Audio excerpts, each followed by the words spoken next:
dispor a um virulento contra-ataque. 9. Vire a mesa. A estratégia do contra-ataque. Fazer o primeiro movimento iniciando o ataque com frequência o colocará em desvantagem, você está expondo sua estratégia e limitando suas opções. Em vez disso, descubra o poder de se conter e deixar que o outro lado mova-se primeiro, dando a você a flexibilidade para contra-atacar de qualquer ângulo. Se seus adversários são agressivos, atraia-os para um ataque surpresa que os deixará em uma posição fraca.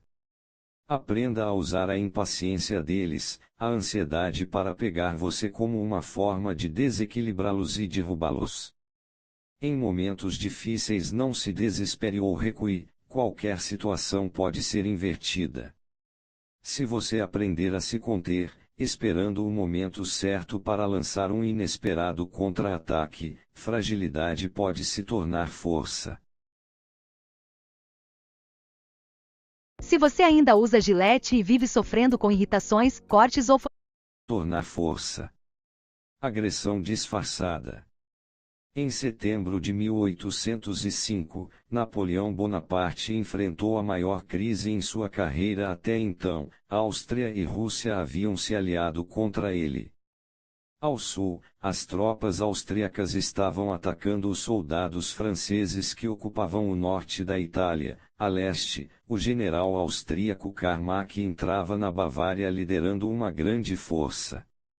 Um exército de considerável tamanho, sob o comando do general Mikhail Kutuzov, estava a caminho para se juntar ao de Mack, e esta força aliada, uma vez fundida e expandida, seguiria para a França. A leste de Viena, mais tropas russas e austríacas aguardavam para ser distribuídas em formação de combate onde fosse necessário. Os exércitos de Napoleão ficaram reduzidos a uma proporção de 2 para 1. O plano de Napoleão era tentar derrotar um por um todos os exércitos aliados, usando suas unidades menores, porém com maior mobilidade, para combatê-los antes que pudessem unir forças. Enquanto reservava tropas suficientes para produzir um impasse na Itália, ele atacou a Bavária antes que Kutuzov chegasse e forçou a vergonhosa rendição de Mack em Ulm, quase sem nenhum tiro disparado, ver capítulo 6. Esta vitória sem derramamento de sangue foi uma obra-prima, mas para explorá-la ao máximo Napoleão precisava alcançar Kutuzov antes que o general russo pudesse ser reforçado por mais tropas russas ou austríacas.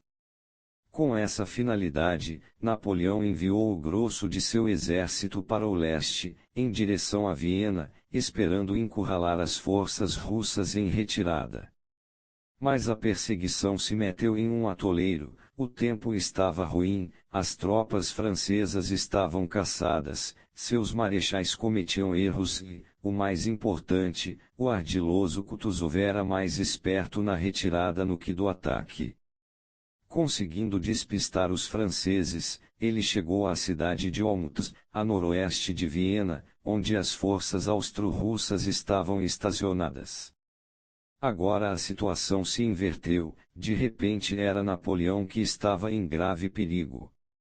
A força de suas tropas era a mobilidade, relativamente pequenas, elas eram individualmente vulneráveis e funcionavam melhor quando operavam próximas umas das outras o suficiente para chegarem rápido com ajuda. Agora elas estavam dispersas em uma longa linha de Munique até Viena, que Napoleão havia tomado depois de sua vitória sobre Mack em Ulm. Os homens estavam famintos, cansados e havia escassez de suprimentos. Os austríacos combatendo os franceses no norte da Itália haviam desistido da batalha ali e estavam em retirada, mas isso os colocava dirigindo-se para o noroeste, representando uma ameaça ao flanco sul de Napoleão. Ao norte, os prussianos, vendo Napoleão em dificuldades, estavam considerando se unir à aliança. Se isso acontecesse, eles poderiam causar um estrago nas linhas extensas de comunicação e suprimentos de Napoleão, e os dois exércitos movendo-se do norte e do sul poderiam esmagá-lo até a morte. As opções de Napoleão eram terríveis. Continuar a perseguição a Kutuzov estenderia ainda mais suas linhas. Além disso, os russos e austríacos eram agora 90.000 homens e estavam em uma excelente posição em Olmutz. Ficar parado, por outro lado, era arriscar ser lentamente engolido por exércitos de todos os lados. A retirada parecia ser a única solução, e foi isso que seus generais aconselharam, mas com o tempo piorando, era meados de novembro, e o inimigo com certeza importunando-o, isso sairia caro também, e a retirada significaria que sua vitória em Ulm tinha sido desperdiçada, um tremendo golpe no moral de seus homens. Isso praticamente convidaria os prussianos a entrarem na guerra, e os ingleses, seus inimigos, vendo-o vulnerável, talvez chegassem até a invadir a França. Qualquer caminho que ele escolhesse parecia levar ao desastre. Durante vários dias ele ficou mergulhado em seus pensamentos, ignorando seus conselheiros e consultando mapas.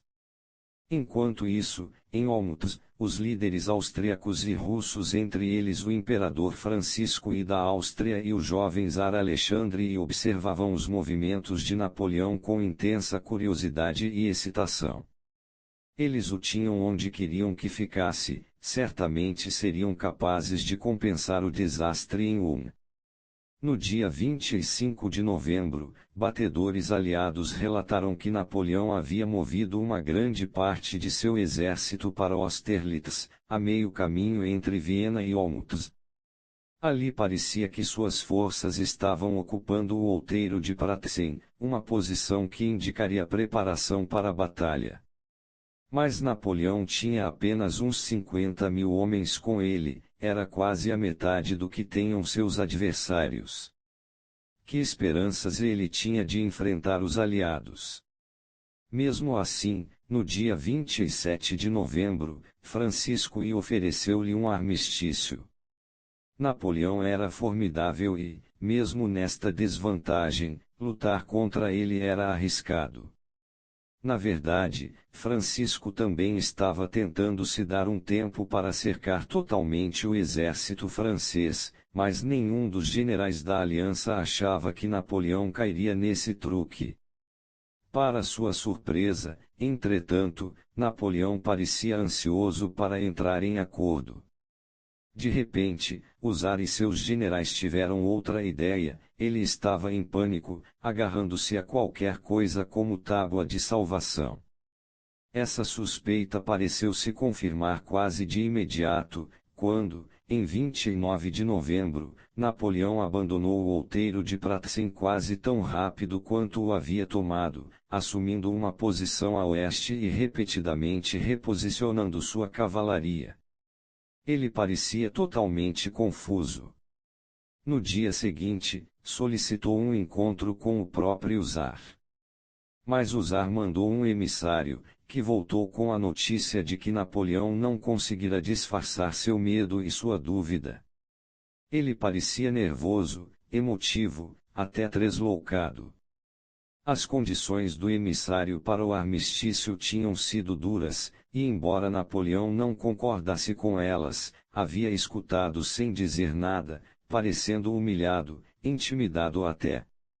Isto foi música para os ouvidos do jovem czar, que estava impaciente por seu primeiro encontro com Napoleão. Estava cansado de esperar.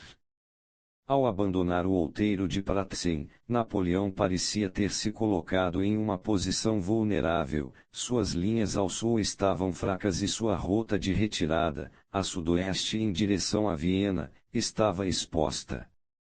Um exército aliado poderia tomar o outeiro de Pratzen, girar ao sul para abrir caminho por esse ponto fraco nas linhas dele e interceptar sua retirada, depois voltar-se de novo para o norte a fim de cercar seu exército e destruí-lo. Por que esperar? Jamais haveria outra chance melhor. O czar Alexandre e seus generais mais jovens prevaleceram sobre o hesitante imperador austríaco e lançaram o ataque. Ele começou cedo, na manhã do dia 2 de dezembro.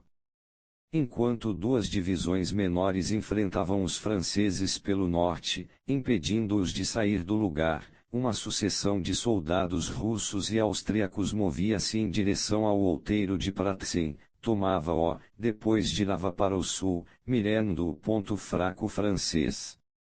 Embora encontrassem resistência do inimigo em número inferior, eles rapidamente avançaram e logo conseguiram tomar as posições chaves que lhes permitiram virar para o norte e cercar Napoleão.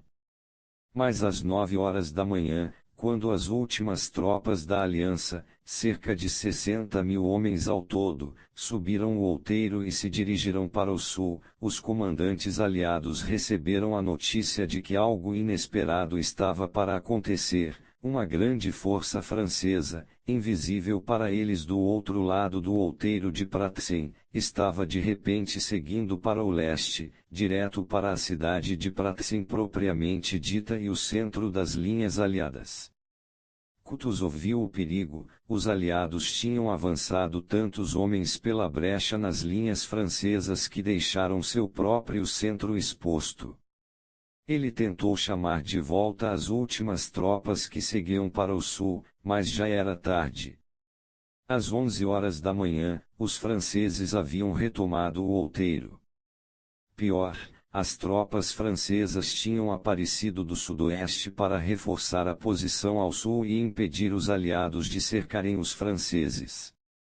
Tudo tinha virado ao contrário. Atravessando a cidade de Pratzen, os franceses agora estavam passando pelo centro aliado e rapidamente movendo-se para interceptar a retirada das tropas aliadas ao sul. Cada parte do exército aliado norte, centro e sul estava agora efetivamente isolada das outras.